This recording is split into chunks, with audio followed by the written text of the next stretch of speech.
Welcome to the Perspectives on Healthcare podcast, where members of the medical community from different roles, venues, and locations share their unique perspectives on quality healthcare, its future, and how to improve it. Now, from the Your Keynote Speaker studio in Pittsburgh, Pennsylvania, here is your host, Rob Oliver. Thank you, and welcome to another edition of Perspectives on Healthcare. Today's perspective comes from Adam Martin. He is the Fit Pharmacist. He is from right here in Pennsylvania. Adam is a millennial, and happy to have him here. Adam, welcome to the podcast. Hey, thank you so much for having me, sir. It's an honor to be with a fellow healthcare purveyor. Not a problem at all. So tell me a little bit about yourself and your role in healthcare, please. Absolutely. So I actually fell into healthcare from having my dreams shattered.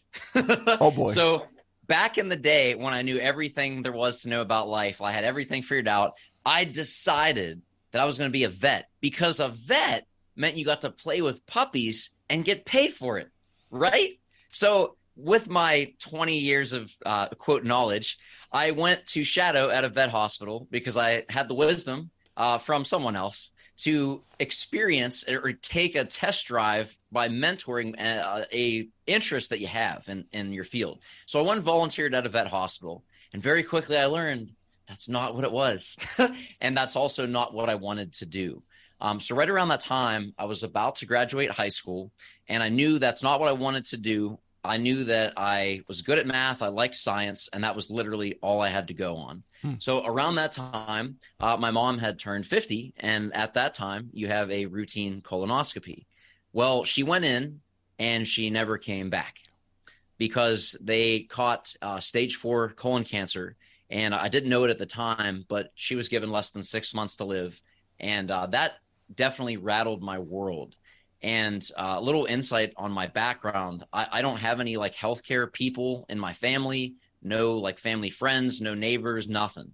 So going through all of those surgeries, she was in the hospital for quite a long time, extensive surgeries, because the cancer had metastasized, and it wasn't an easy picture. So with that, we were in the pharmacy most days of the week to get her medication and make sure that we could, help her to recover as well as possible. So that caught my attention because, again, I don't know any pharmacists, no one in healthcare. So I see these people in white coats, and all I know is that they're really smart and really busy. But what I see is that they're running around like chickens with their heads cut off, but they're stopping for me and my family, total strangers, and they're giving actual care, like as human beings, asking things like, how's your mom doing? You guys don't live that far. Do you need us to drop anything off? Just like really a genuine sense of kindness. And again, the timing was perfect, and it caught my attention. And I was like, this is the field. This is the career that I want to get into. So literally, that's all I knew about pharmacy. That's it. So it was divine timing, faith, whatever you want to call it. That's what led me into pharmacy. And that's how that journey began. It's so interesting because I feel like there are a lot of people who get into a field because they've got a personal connection to it. Okay. So yes. Your story, very powerful. I'm sorry for your loss with your mom. Thank you. But at the same time, it opens you up to a whole new world where you've got a personal connection, and you're seeing more than just a pharmacist in a white coat. You're seeing this person who is taking an interest in you and your family, and they become part of your life, and you realize the value that they have.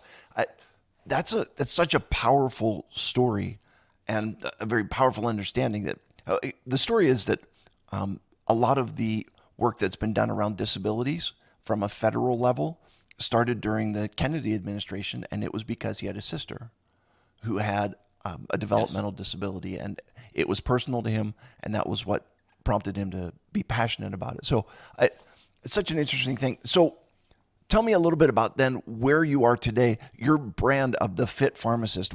How did you develop that, and what is that? Absolutely. So thank you very much for those kind words. And that's actually true. It's the connection and the potential of that that really makes the difference. And I could have said, and at that time that led me to a lot of different directions in life. And I think when you come to a bridge like that, whether it's a disability, a diagnosis, or not getting news that you want to hear, you have a choice. And the choice is you can either look at that and say, why did this happen to me? Or you can say, how did this happen for me? And luckily, I was blessed to have a mother who asked the latter. And instead of succumbing to the 6-month diagnosis, she ended up fighting for over 5 years. And that taught me a lot of invaluable lessons, resilience and persistence being one of them. Because with this altruistic reason to get into healthcare, I had a clear reason, I had a great why. So I applied with all the right intentions, but I got rejected to even getting into pharmacy school. I was told it's too competitive. You should consider other options. So I had a choice to make. Why did this happen to me? Or how did this happen for me? And I took a dose of humble pie and I got resilient. I learned and modeled my mentor, my mother, who was literally fighting for her life to fight for the future of mine. So I took that and I put it into practice and I said, what can I do? How did this happen for me? How can I improve? How can I get innovative? How can I make this vision come into my reality? So I ended up reapplying the next year, being the last person to get into my class, and I was not wasting the opportunity. I became president of my class. I ended up graduating. The dean actually named me the most likely pharmacist to innovate the profession, and gave me a $10,000 scholarship, which blew my mind because I was like, wait a minute. First you said you're not in. Now you're just saying this. Like, what's the deal? But it was all about the intention and what I choose to do with what was in front of me. Now, through that journey, so pharmacy school is 4 years once you get in. Some schools are 6 years. Pitt, University of Pittsburgh, where I went to, is 4 in the professional school. Through that time, I developed and created mental toughness. I was battling depression, and I had to do something about it. And I was trying to make something out of my life. So I got really into fitness. Right around when I graduated high school is when I got bit by the iron bug. And I started to realize something in college, that if you did what you were supposed to, went to bed, eat well, all that stuff, you surprisingly got focused and did better in school. What a concept, right? And also your workouts would improve and you'd get stronger. But if you did what no one does, partying, sleeping, staying out late, doing all that stuff, then you would suffer, your focus would suffer, and so would your workouts. So I realized this symbiotic relationship between fitness and pharmacy of being something that was my bedrock to get me through that process. Because when I got in, I was like, how did I get here? Like, how did this happen? So I said, how can I make the most of this? How can I really be intentional with my time so that I get the most out of this, so that I can be the person that I know I'm capable of becoming? And to be honest, I didn't tell anyone that I got rejected to pharmacy school like the whole time I was there. Until after I graduated, I don't remember, it came out in conversation somehow. And the person did a double take and said, no way, that's badass. I'm like, what do you mean? Like, I didn't want to tell anyone. And they're like, you're telling me you did all this and you rejected the first time? And I was like, yeah, why? And they're like, dude, that's so inspiring.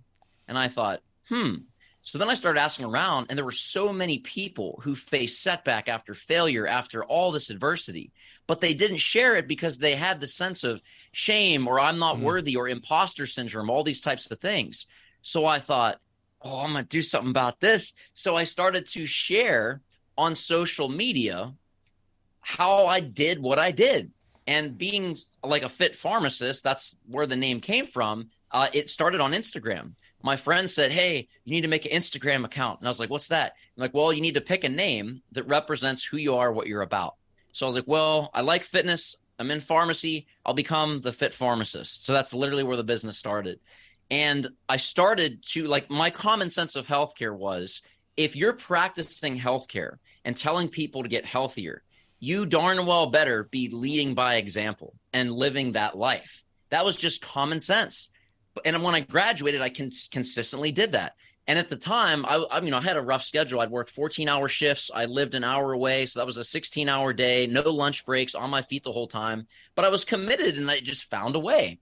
Well, after a time, I started to go to conferences and meet people in pharmacy, and I started to meet people who were burned out, gaining weight, stressed out, negative attitude, all this stuff. I'm like, what's going on? Like, you guys were the cream of the crop. Like, I looked up to you in school. What happened?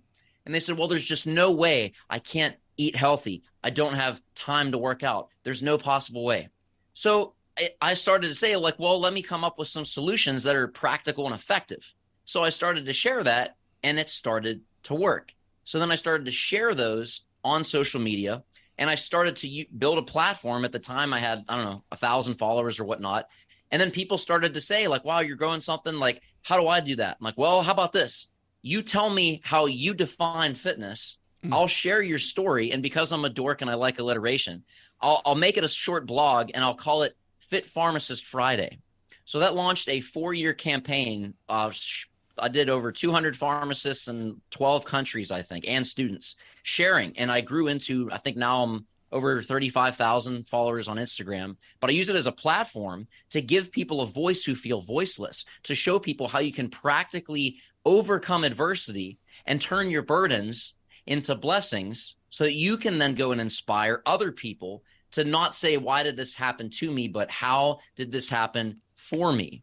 And that is both for your colleagues, but also for your patients, because you have an incredible opportunity with the people that come into your pharmacy, your hospital, wherever you're working, to not just give medication, not just to be a, quote, dope dealer, but to become what I call a hope dealer, to have an impact with someone and go beyond medication. Yes, medication is important. That's the bedrock of being a pharmacist. But you are at a perfectly positioned time with someone who is likely feeling hopeless, overwhelmed, angry, and down on their luck, and just so confused and frustrated with life. People don't come in the pharmacy to give you a high five and say health is grand. Their wife just got hit by a car. Their neighbor died. They just got diagnosed with diabetes and they're freaking out. So you are perfectly positioned to have a genuine conversation, not as a pharmacist, but as a human being, to dispense and become a hope dealer. And if you set the intention to treat every single person like that, and we're not perfect, we get stressed out and tired and all that. But if you set the intention and ask yourself, how can I show up to dispense this kind of interaction, the quality of your life will never be the same. And it comes from the intention you set. And your intention comes from your focus, and your focus is directed by the question you choose to ask. And it comes down to a real simple concept that I really want people to hear. The quality of questions you ask will determine the quality of life you live, because everything stems back to questions. That's what a thought is. A thought, how your brain works, your brain is a collection of thoughts. That's how it works. A thought is simply a question followed by an answer. So if you can direct the questions, the answers, the actions, the outcomes of your life literally will be directed by the questions you ask. And that's how I went from being, you're not getting into pharmacy school, to being named the most influential pharmacist in the world, which came out a couple years ago. And I don't say that to impress you, but to impress upon you how powerful this simple little shift is and how many lives you can impact when you set the stage with being intentional. Got it. Well, you and I are doing similar things in trying to find out what's going on in other people's lives and what their thoughts are. So that leads us right into the next question. And we are well over halfway done with our interview, and I've got 5 more questions. So we've got to move through these quickly. What does quality healthcare mean to you? Quality healthcare, it's very simple. You got to show up with intention. You've got to show up with intention and not just go through the motions. And that requires mental toughness, because you are pulled in so many different directions. Stress is all around you. And it's not to say that I can't do my job because of the stress. It's to say, how can I manage stress? How can I manage my mindset so that stress doesn't overcome and rule the direction that I go? So it's how can I show up intentionally and own my space so that I'm not directed by the environment, by the other things that are pulling at my attention. So it's being intentional with how you choose to show up. Got it. Can you give me an example of quality healthcare? Absolutely. Let's look at a leader. Pick any leader. And all of us have had both leaders that we'll say leave things to be desired. And we also have leaders we're like, wow, that's someone I want to follow. And you ask yourself, what about them specifically makes them someone that you want to follow? The best leader you've ever experienced in your life likely was because during a really difficult time, they were someone you could turn to. They were the calm in the storm. And that is really what it is. Leaders are hired to make difficult decisions. Difficult decisions come in adversity. And I think the best example of this was the pandemic and COVID. We saw people in leadership positions that ran away and scurried, but we also saw people who were in the woodwork that could not stand by anymore, and they stood up and became a leader because of the call that was needed. So it's how do you handle yourself under pressure to direct people and guide them and lead them in that quality under pressure. Got it. What do you wish people understood about your role in healthcare? Pharmacists do more than count pills. It's true. We don't just count by fives. We're very accessible, and we have so much knowledge and passion and connection, not just with our patients, but with other healthcare providers. So we're kind of like a great reference point. And I'm honored to have this connection with my patients. They come in and they say, hey, I have this nerve pain in my back. Where do I go? Refer them to a chiropractor. Like if you know, and this is my huge play and passion with interprofessional collaboration, which is working with other healthcare providers. If you know your colleagues and what's out there as options, and you have a relationship with your patient, you can be a perfect catalyst to direct them and coordinate them to get the optimal care from the person perfectly positioned to help them in their need. Yeah, and that's actually part of the reason why I started this podcast is because I wanted medical professionals to hear from their colleagues about what they do so that they would be a little bit more plugged in and say, you know what, I have a patient that was just talking about this thing. Maybe I can make this referral. Maybe I can make this connection. So fantastic. What excites you about the future of healthcare? The opportunity. And again, you could say healthcare and we get into politics and anger and fights and all this. And yeah, there's a lot to be desired to change in healthcare.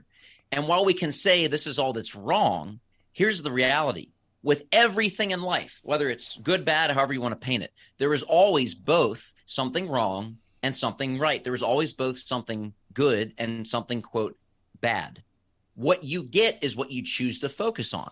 So if there is adversity, if there is a problem that you're facing in healthcare that makes you roll your eyes and talk about in the lunchroom so you feel real inspired, perhaps you can say, how can I be a part of the change? How can I make this what I want it to be? Because the change ain't going to come from someone else. It's not going to, no one's coming to save you.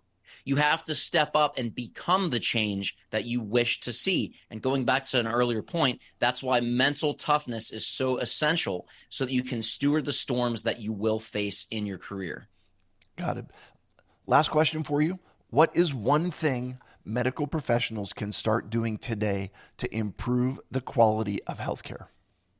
Very simply, take ownership of their own lives. Lead by example. What do you want to see? Here it is right here. This is a very humbling question. So I'm not saying this to like point fingers at anyone. I literally ask myself this on a daily basis. What do I want to see change? If I had the ideal job, what would it look like? If I had the ideal boss, the ideal employee, the ideal work environment, what would it look like? And literally write out specifically what you want to see. Then you ask yourself this question: how can I become that? Whatever you want to attract, whatever you want to get, become it. And that is literally how it works. It's very humbling. It takes a lot, like when we say that, we get real quiet because there's a lot of work to be done for everybody. No one's perfect, but focus not on perfection. Focus on progression, because if whatever your role is in healthcare, whatever you define as success, if you boil it down to simplicity, all of us want to be happy. That's really what we want. Now, happiness is very simple. Happiness is progress. So if you're making progress, you're going to feel happy. Look at any area of your life. You've got multiple areas. There's one area that you're really dissatisfied about, but then there's another area that you're like it's just automatic. It feels effortless. Because if you look at the area you're happy in, you're consistently making progress. If you look at the area where you're feeling struggling in or you're really upset with, it's because you haven't felt progress in a very long time. So how can you step up in your profession, in your role, wherever you are, even if you're an intern or a student and you, quote, aren't qualified? How can you qualify yourself? How can you step up and become the change you wish to see? A simple question, but simple doesn't mean easy. Yeah, and listen, I think it's a very important point to make and something to think about. I'm a product of the 80s, and I think it was probably the late 80s, and Michael Jackson had the song about the man in the mirror, right? And that's where change has to start. It starts with me. Listen, Adam Martin, thank you so much for being with me. I appreciate you sharing your thoughts, and I respect your perspective on healthcare. Thanks for listening to Perspectives on Healthcare. Visit perspectivesonhealthcare.com to learn more about Rob Oliver or to subscribe so you never miss an episode. If this podcast was valuable, we'd appreciate a review on iTunes. Or if you tell a friend or coworker about the show, that would be helpful too. Join us again next time for more Perspectives on Healthcare.